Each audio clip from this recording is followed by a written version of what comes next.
Sa lahat po ng mga content creator na hindi pa po nakapag-set up ng inyo pong mga payout payment method dito po sa Stars and in-stream ads at the same time dito po sa ads on Reels.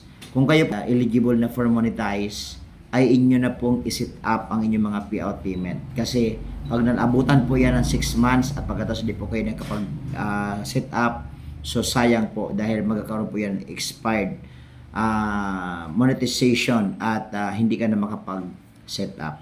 So sana ma-aware po tayo kasi katulad po nangyari sa akin, kung tingnan po ninyo, till now hindi ko po ma-set up yung Stars.